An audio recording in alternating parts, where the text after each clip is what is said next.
అస్సలాము అలైకుం వరహ్మతుల్లాహి వబరకాతుహు. ప్రియమైన స్నేహితులారా, ఈరోజు మనం కియామత్ అంతిమ దినం యొక్క ఒక ప్రధాన సంకేతం గురించి చర్చించబోతున్నాం.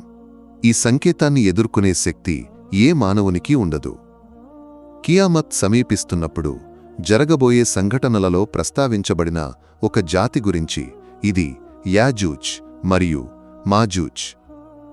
ఈ ప్రపంచంలో యాజూజ్ మరియు మాజూజ్ మళ్లీ కనిపించడం యొక్క ప్రాముఖ్యత కియామత్ యొక్క మరొక ప్రధాన సంకేతమైన దజ్జాల్ అనే వ్యక్తి కంటే కూడా గొప్పది.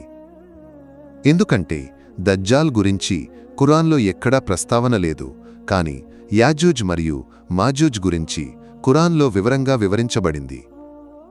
స్నేహితులారా, ఈ జాతి గురించి ప్రజలలో వివిధ రకాల అభిప్రాయాలు ఉన్నాయి, కాని వారి నిజమైన స్వభావం గురించి చాలామందికి తెలియదు.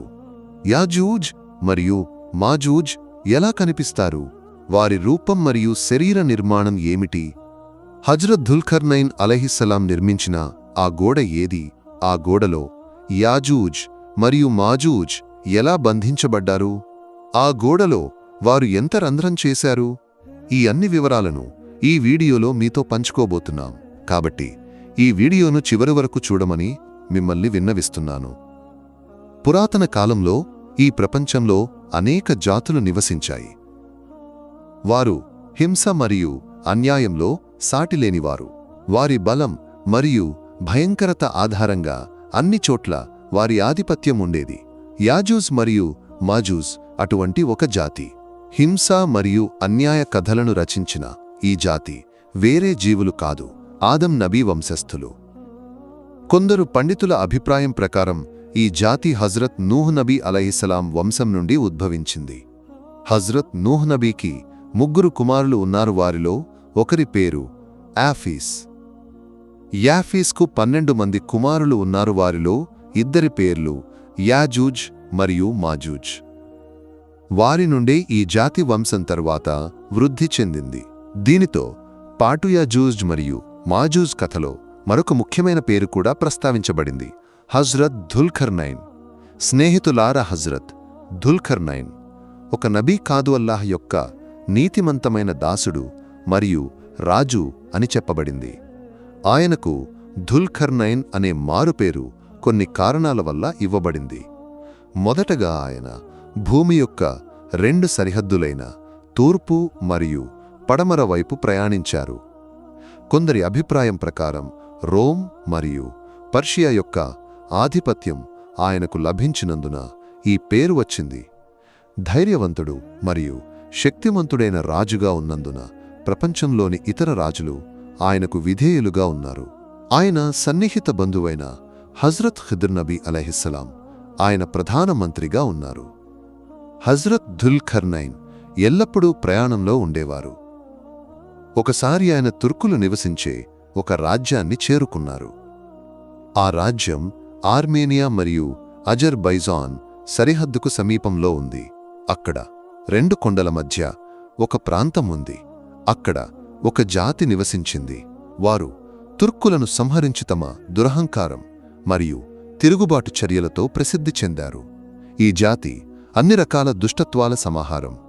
వారు అత్యంత శక్తిమంతులుగా ఉన్నందున వారిని ఎదుర్కొనేందుకు ఎవరికీ సాధ్యం కాలేదు. ఖుర్ఆన్ కరీంలోని సూరతుల్ కహఫ్ లోయాజూజ్ మరియు మాజూజ్ మరియు హజ్రత్ దుల్కర్నైన్ యొక్క సంఘటనలను వివరిస్తూ ఇలా చెప్పబడింది. ఆయన తన ఉత్తర ప్రయాణంలో 2 కొండల మధ్య చేరుకున్నప్పుడు అక్కడ ఒక జాతిని కలిశారు. వారి భాషను అర్థం చేసుకోలేకపోయారు. అనువాదకుడి సహాయంతో సంభాషణ జరిగినప్పుడు వారు చెప్పారు, యాజూజ్ మరియు మాజూజ్ ఈ రాజ్యంలో పెద్ద గందరగోళం సృష్టిస్తున్నారు. మేము మీకు ప్రతిఫలం ఇస్తాం. మీరు మా మధ్య మరియు వారి మధ్య ఒక గోడను నిర్మించగలరా? హజ్రత్ దుల్కర్నైన్ ఎలాంటి ప్రతిఫలం తీసుకోకుండా అల్లాహ్ యొక్క ప్రతిఫలం మాత్రమే మనసులో పెట్టుకొని ఈ పనిని చేపట్టడానికి సిద్ధమయ్యారు. ఆయన ఆ కొండల మధ్య ఇనుము మరియు కరిగిన రాగిని ఉపయోగించి ఒక బలమైన గోడను నిర్మించారు. ఈ గోడ వలన యాజూజ్ మరియు మాజూజ్ యొక్క గందరగోళం తాత్కాలికంగా ముగిసింది. గోడ పూర్తయినప్పుడు హజ్రత్ దుల్కర్నైన్ అల్లాహకు కృతజ్ఞతలు తెలిపారు. కాని ఈ గోడ ఎంత బలమైనదైనా అది శాశ్వతంగా నిలిచిపోదని ప్రజలకు తెలియజేశారు. అల్లా ఆదేశం వచ్చినప్పుడు ఈ గోడ కూల్చివేయబడుతుంది. సహీహ్ బుఖారీలోని ఒక హదీస్లో నబీ సల్లల్లాహు అలైహి వసల్లం చెప్పారు, ఈ గోడలో ఒక చిన్న రంధ్రం ఏర్పడటం కియామత్ సంకేతాలలో ఒకటి. మరొక హదీస్లో యాజూజ్ మరియు మాజూజ్ ప్రతిరోజు ఈ గోడను కూల్చడానికి ప్రయత్నిస్తారు కాని రేపు అని చెప్పి వదిలేస్తారు.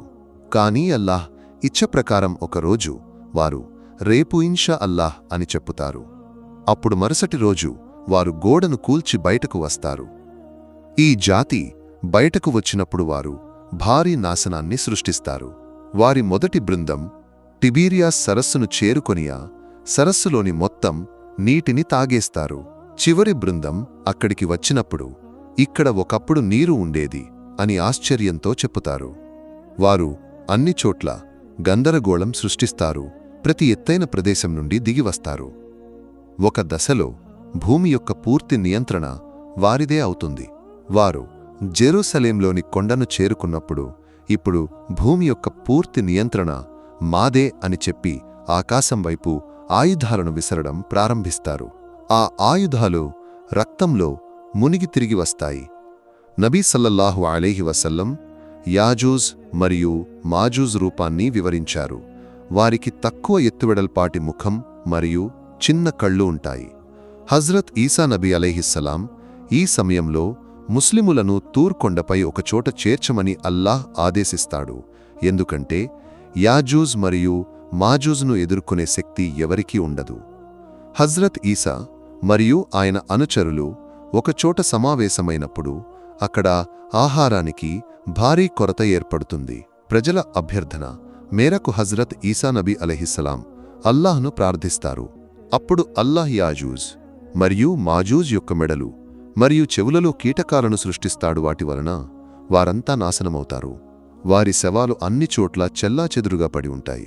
తర్వాత అల్లాహ్ ప్రత్యేక రకం పక్షులను పంపిస్తాడు. వాటికి ఒంటెమెడ ఆకారంలో ఉంటుంది.